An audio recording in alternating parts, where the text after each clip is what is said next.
Assalamualaikum warahmatullahi wabarakatuh. Halo Ananda sekalian, siswa-siswi SMA Negeri 1 Sentojorea, khususnya program studi MIPA. Karena Bapak di sini akan mengajarkan materi listrik statis, yaitu mata pelajaran fisika.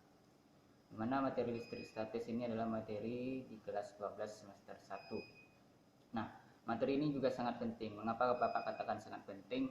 Karena listrik statis ini, kalau Anda sekalian mengambil ujian nasionalnya mata pelajaran fisika, soal-soal listrik statis ini pasti selalu muncul minimal 1 atau 2 soal.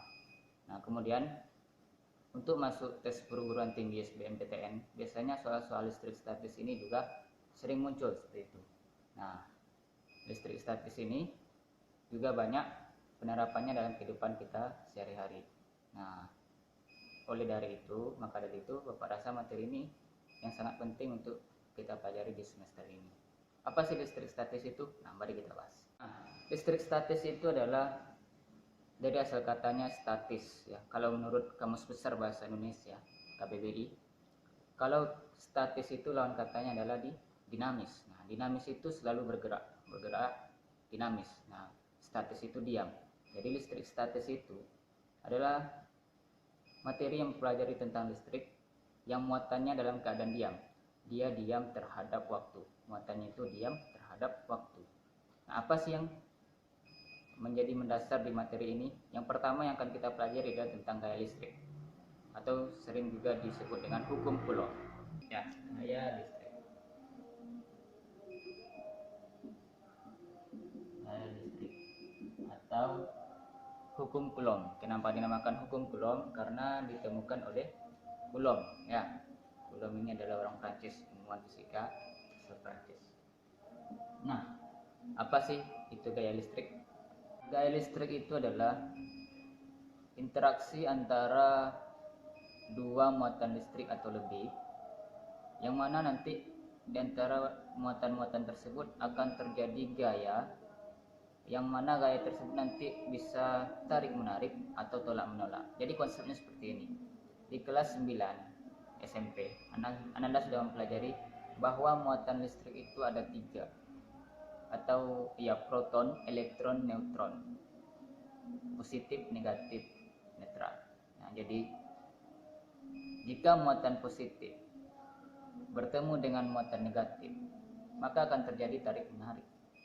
Jika positif bertemu positif, maka akan terjadi tolak menolak. Negatif dengan negatif juga akan terjadi tolak menolak. Jadi konsepnya seperti ini. Jika kita analogikan dalam kehidupan kita sehari-hari, otomatis yang laki-laki yang anggaplah muatannya positif akan tertarik terhadap lawan jenisnya. Jadi yang sejenis itu akan tolak menolak, dan yang berlawanan jenis akan tarik menarik, ya, seperti itu. Nah, jadi muatan positif itu jika kita gambarkan ini, dan muatan negatif itu lambangnya negatif, ya. Itu lambang muatan apa? Ya, kita udah tahu semua. Muatan itu lambangnya Q. Misalnya ini Q1, ini Q2. Nah, kita mengetahui tadi jika muatan itu berlawanan jenis, maka akan terjadi interaksi gaya listrik yang jika berlawan jenis itu tadi gaya tarik menarik. Ya, jadi kalau seperti ini nanti bisa kita uraikan, muatan Q1 tertarik terhadap muatan Q2, maka ada gaya di sini, juga ada gaya di sini, ya. Nah, ini dituliskan F12 karena gaya Q1 tertarik oleh Q2, dan ini F21, gaya Q2 tertarik oleh Q1. Nah, dan dia terpisah oleh jarak. Jarak itu yang disimbolkan dengan R. Nah, logikanya begini. Jika jarak ini Bapak perjauh, misalnya sampai di sini, bagaimana gayanya? Otomatis gayanya akan semakin kecil. Nah, jika muatannya ini Bapak besarkan, Bapak tambah nilai muatannya, otomatis gayanya akan semakin besar, ya. Jadi gaya listrik itu, ya, F itu berbanding terbalik dengan jarak dikuadratkan, ya. dan berbanding lurus dengan muatannya Q2 dan Q1 tadi. Dan di sini ada konstanta Coulomb. Ya, itu ketetapan Coulomb yang ditemukan oleh Coulomb. Nah, ini rumusnya. Oke, apa sih makna dari simbol-simbol ini? Oke, sebelumnya Anda ketahui sudah bahwa F itu adalah gaya listrik atau gaya Coulomb. Ya, kalau namanya gaya, otomatis satuannya adalah Newton. Kemudian K itu adalah ketetapan yang nilainya adalah 9 kali 10 pangkat 9 Newton per Coulomb.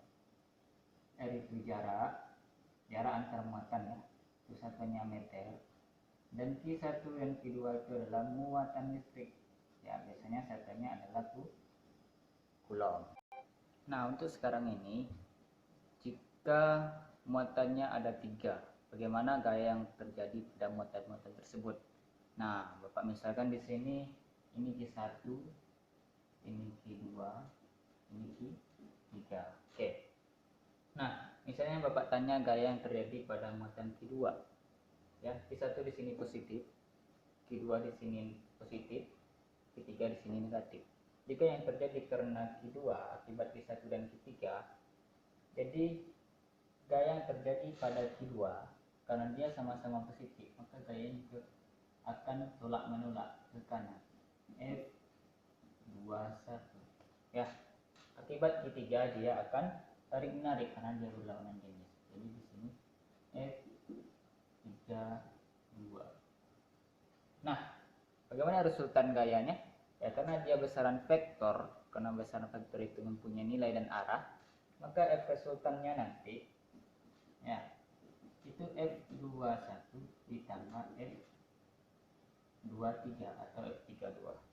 Ini rumus kalau dia 3 muatan atau lebih dan dia masih segaris. Nah, soal-soal seperti ini juga sering muncul. Nanti tinggal diuraikan muatannya berapa, kemudian nanti gayanya kali Q2 Q1 per R21 kuadrat, F23 kali Q2 per Q3 per R23 kuadrat.